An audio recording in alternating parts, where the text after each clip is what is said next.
हम आपकी मुलाकात करवाने जा रहे हैं हमारे उन पाकिस्तानी होनहार तालिब इल्मों से जिन्होंने एक ऐसा रोबोट तैयार किया है जो कि कुदरती आफात से निमटने में बड़ा कारआमद साबित होने वाला है। जनाब, आपको पता है कनाडा की सरजमीन पर ये मुझे इतना अच्छा लगा, बचपन याद आ गया कि साथ साथ एंकर जो है वो खबरें पढ़ी ही हैं और इधर से भाई साहब इशारे से सारा समझा रहे हैं।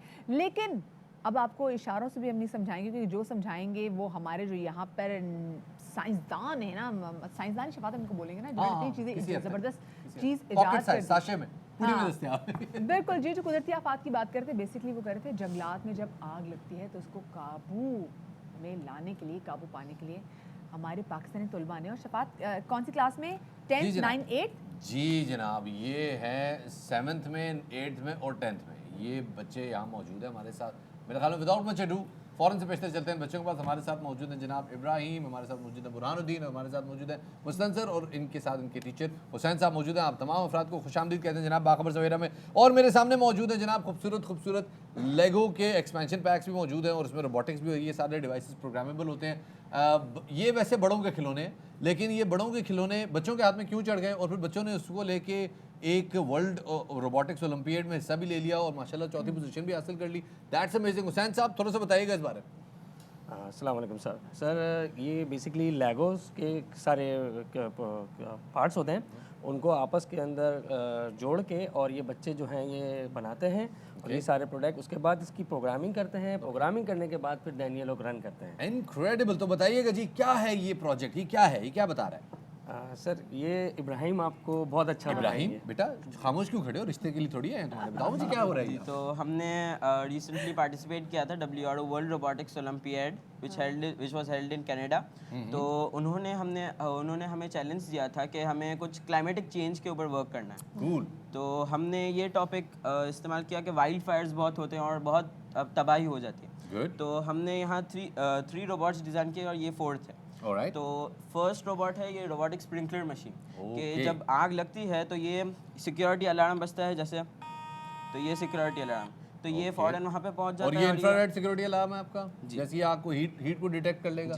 हीट जैसे ये जनाब देखें, ये एक साइंस की मशीन है कि जनाब जैसे ही टेम्परेचर बढ़ेगा तो ये इंफ्रारेड गन जो है ये डिटेक्ट कर लेगी। Obviously this is also लेगर device, लेकिन उसको इनकॉर्पोरेट किया है इन्होंने एक प्रोग्रामेबल डिवाइस के साथ। कंटिन्यू। और ये स्प्रिंकलर करता है water at a great speed, तो उससे आग जल्दी काबू में आ सकती है। और फिर जो मेन इशू है, जो कार्बन डाइऑक्साइड बहुत ज़्यादा एमिट हो रही है, तो हमने ये रोबोट प्रोग्राम तैयार किया है कि यहाँ पे फ़ैन लगा हुआ है कि जो चलता है और कार्बन डाइऑक्साइड को स्टोर करता है। और फिर कार्बन डाइऑक्साइड को स्टोर करके ये यहाँ जियो थर्मल पावर प्लांट में आता है। जियो थर्मल पावर प्लांट में आके कार्बन डाइऑक्साइड को वो एमिट करता है और फेडॉक में तब्दील करता है। इसके बारे में, फेडॉक के बारे में बुरहानुद्दीन आपको बताएंगे। कार्बन डाइऑक्साइड आयरन ऑक्साइड और वाटर के साथ प्रोसेस होकर एक सीमेंट सब्स्टिट्यूट निकालती है फेरोक। और फेरोक एक बहुत मुफीद चीज़ है क्योंकि वो जो हवा में जो कार्बन डाइऑक्साइड मौजूद होता है उसको सक करता है और अपनी बुनियाद मजबूत करता है। अगर आप मुझे बताओ, ये आयरन ऑक्साइड यानी कि जंग के साथ कार्बन डाइऑक्साइड रिएक्ट करके फेरोक बनाता है, और वो पावर कैसे जनरेट करेगा? वो हवा में क्योंकि वो कार्बन डाइऑक्साइड से बना है, तो हवा में जितनी भी कार्बन डाइऑक्साइड होगी वो उसको कार्बन कंटेन हो जाएगा, ऑक्सीजन रह जाएगा। ठीक है, सक करेगा और अपनी जो बुनियादें मजबूत करेगा। और जैसे नेचुरल डिजास्टर आते हैं, अर्थक्वेक और वैसे ही, तो वो उसके अंदर कंप्लीटली डिमोलिश नहीं होगी। Okay, that's incredible. अच्छा, इतना मुझे बताएं बच्चे, ये जो इतना ज़बरदस्त किस्म का प्रोजेक्ट है, इसको मुकम्मल करने में कितना टाइम लगा और साथ में कितनी मेहनत दरकार थी? क्योंकि ऑफ कोर्स दुनिया जहां से 70 ममालिक से ज़ायद ममालिक ने इसमें शिरकत की थी और माशाल्लाह से आप लोगों ने तो ओपन कैटेगरी में बच्ची चौथी पोजीशन भी ली है, वो भी पाकिस्तान में बैठे बैठे आराम से। कैसे मुमकिन, कैसे हुआ? तो हमने तो 2 वीक्स में ये पूरा तैयार किया था। और द मेन पार्ट वाज कि हमने स्कूल में एक हमारा स्टोरी टेलिंग एरिया है, तो हमने उसको यूटिलाइज करके पूरा फॉरेस्ट तैयार किया था। Okay, that's incredible. हुसैन साहब, आपसे मैं जानना चाहूँगा, ये 4 प्रोजेक्ट्स हैं, ये चारों क्या एक ही प्रोजेक्ट के तौर पे शुमार हुए या इन चारों को अलग अलग काउंट किया गया? नहीं, ये सब एक ही प्रोजेक्ट का हिस्सा थे सारे। ओके, क्योंकि ओके। एक का काम जैसे ये इनका काम है स्प्रिंकलर करना, ओके। इसका काम है बुझाना, इसका काम है सक करना, इसका ओके। काम है जियोथर्मल पूरा करके उसके बाद देन वो प्ले करिएगा तो वो आपको जो है वो पूरा क्या ये मैंने चला सकते हैं थोड़ा सा यहाँ पे? बिल्कुल बिल्कुल। सही में चाहूंगी जरा ये बताएं जी, चलें जी, मिसाल के तौर पे आग लग गई, ये यहाँ आग लगी हुई है, टी नो चलिए आग लग गई, सायरन बज गया, हुटर बज गया, ठीक है, वहाँ पे ये खड़ा हुआ है तो उसने स्प्रिंकलर कर दिया। स्प्रिंकलर कैसे करेगा काम? तो ऑन है? यहाँ पे नहीं ऑन, तो अभी स्प्रिंकलर नहीं क्योंकि फिर पानी हो जाएगा। ओह, पानी yes, पानी ओह, हो जाएगा पूरा। कर दे कोई मसला नहीं हमारा। नहीं तो अभी हम लाए नहीं है ना टब। अच्छा अच्छा, मतलब जिसमें अच्छा, पानी वो store उसके होता पानी है। की सप्लाई पानी की चाहिए, पूरी गुड supply गुड होती है उसके अब मैं इसको चलाऊंगा तो ये पहुंच गया आग वाली जगह पे और इसने कार्बन डाइऑक्साइड सक करनी शुरू की। ओके, और गुड। ये फिर यहाँ जियोथर्मल पावर प्लांट में, और फिर यहाँ इसने कार्बन डाइऑक्साइड फिर से एमिट कर दिया। ओके, दोबारा से एमिट कर दी। Okay, good. और उसके बाद यहाँ पे जियोथर्मल प्लांट पे क्या हुआ? ये पूरा यहाँ से प्रोसेस होके फिर वहाँ से ये फेरोक निकालेगा। ओके, अच्छा, एक तरफ से प्रोसेस होगा और दूसरी तरफ से जनाब फेरोक निकलेगा। और ये अच्छा, ये सारा सेंसर बेस्ड है यार, बच्चों ने कमाल किया है वैसे। हुसैन साहब, वैसे ये डिवाइसेस तो पाकिस्तान में अवेलेबल नहीं है, और एक तो ये है भी बहुत ज़्यादा एक्सपेंसिव, और प्लस इसके लिए इनकी अपनी प्रोग्रामिंग भी सिखानी पड़ती है बच्चों को। तो ये सारा इन बच्चों ने खुद किया है या आप लोगों का भी उसमें कुछ कार खैर में हिस्सा था? ज़ाहिर बात है विदाउट टीचर तो नहीं है पॉसिबल, बट ये बच्चे पाकिस्तान का फ्यूचर है, यानी इनको इतना गाइड करने की ज़रूरत है, इनको खाली टिप देने की ज़रूरत होती है कि भाई ये चीज़ करनी है, तो ये लोग अपना पूरा फोकस जो है ना प्रोजेक्ट के ऊपर लगा देते हैं। ये इनक्रेडिबल। सैफी बॉयज ने भाई मुझे आपने बताया तो है नहीं कि आपने कितने महीनों में या साल लगा, कितना टाइम लगा इनको प्रिपेयर करने में? 2 weeks। 2 वीक्स लगे आपको ये सब चीज़ें तैयार करने में?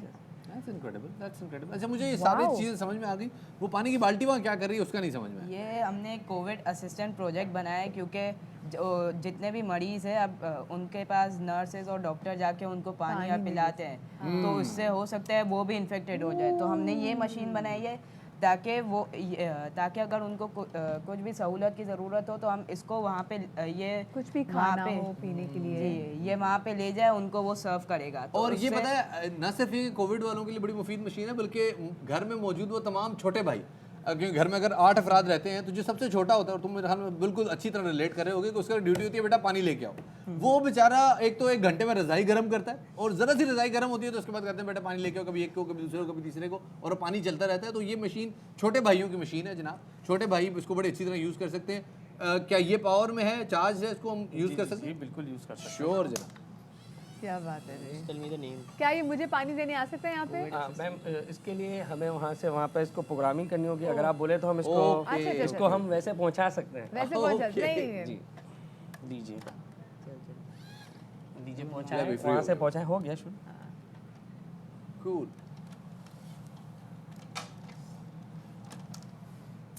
इनक्रेडिबल भाई। अच्छा हुसैन साहब, अब मुझे ये भी बताइएगा कि ये जो डिवाइसेस प्रोग्राम हुई हैं, इनकी प्रोग्रामिंग के लिए तो ज़्यादा डेफिनेटली स्पेशलाइज्ड लैंग्वेज इनको पढ़ाई होगी, और उस लैंग्वेज की बुनियाद पे इन लोगों ने कुछ किया होगा। तो वो लैंग्वेज आप लोगों ने पढ़ाई, आपके स्कूल ने पढ़ाई, बच्चों ने खुद ही सीख लिया? नहीं, मैं टीचर हूँ बेसिकली इन लोगों का, तो मैंने ही इन लोगों को जो है लेगो माइंडस्टॉर्म की एक अपना एक प्रोफेशनल प्रोग्राम है जो उन्होंने अपना एक बिल्डअप किया हुआ है, तो Okay। उसी के हिसाब से उसके अंदर सारी चीज़ें होती हैं कि इनको किस तरीके से प्रोग्राम करना होता है, किस तरीके से सेंसर वर्क करेंगे, किस तरीके से, अभी जैसे ये रिमोटली चल रहे हैं, Okay। ठीक है, अगर हमें रिमोटली नहीं चलाना तो हम इसकी प्रोग्रामिंग करते हैं, जिस प्रोग्रामिंग के थ्रू ये ऑटोमेटिक यानी ऑटोनोमस प्रोग्राम, और ये मोबाइल ऐप से चलता है? ये मोबाइल ऐप से चलता है। And how much this cost? ये एक डिवाइस ये जिस तरह से प्रोग्राम हुई हुई है, क्या कॉस्ट होती है? सर इसकी एक पूरी किट होती है, लेगो माइंडस्टॉर्म की एक पूरी 1 लाख से ऊपर इसकी कॉस्ट होती है इसकी, क्योंकि बेसिकली ये इंटरनेशनल वेरीफाइड किट्स हैं इस वजह से, क्योंकि इसमें सारी प्रोग्रामिंग सीबेट और सारी चीज़ें जो ब्रेन होता है बेसिकली, जो ये ब्रेक है इसको ब्रेन बोलते हैं, ये That's सारी very good। This is incredible. जैसे शपात कल के शो में हम बात भी कर रहे थे कि बहुत सारी चीज़ों में हम अपने बच्चों को मना कर रहे होते हैं, गेम से दूर रख रहे होते हैं। लेगो भी मतलब दुनिया जहान में बच्चे बहुत ज़्यादा, लड़के स्पेसिफिकली बहुत ज़्यादा पसंद करते हैं। अब आप ये देखें कि किस तरीके से ये जो हमारे सैफी बॉयज़ जहाँ पर मौजूद हैं, मुस्तनसर, इब्राहिम, बुरहान और उनके टीचर की उन्होंने क़यादत में कितनी ज़बरदस्त ये रिपोर्ट तैयार कर लिया है उस लेगो की हेल्प से, कि जो कुदरती आफात पे कितने आराम से काबू पा सकते हैं। मैं जाते जाते उन तमाम बच्चों से जो ये प्रोग्रामिंग से रिलेटेड हैं, रोबोटिक्स पे काम कर रहे हैं, ख़ास तौर पे इब्राहिम, बुरहानुद्दीन और मुस्तनसर, उनके उस्ताद हुसैन से मैं रिक्वेस्ट करूँगा कि कोई ऐसी भी डिवाइस ईजाद करें कि ठंड होती है जनाब, और ठंड में जैसे हमने कल भी मसला डिस्कस किया था कि कुंडी बहुत ठंडी होती है, तो लोग जो है वो बिल्कुल जब रज़ाई गर्म कर लेते हैं और उसके बाद जब वो कहते हैं बस अब मैं बैठ गया, अब मैं सुबह तक नहीं हिलूंगा, तो याद आता है यार मैं वड्डे गेट नूं ताला नहीं लाया। तो ऐसे भी कोई डिवाइस पे पाए तुम याद करो कि जिस नाल असी वड्डे गेट नूं ताला ला सकिए, जरा ये बड़ा एक मसला है। आपको पता है जो लोग 1.5 घंटा बाहर घंटी बजाए खड़े रहते हैं क्योंकि वो ठंड इतनी ज़्यादा को बाहर नहीं निकलता। खाओ एक छोटा सा ब्रेक लेते हैं, ब्रेक के बाद दोबारा हाजिर खिदमत होंगे, हमारे साथ रहिएगा।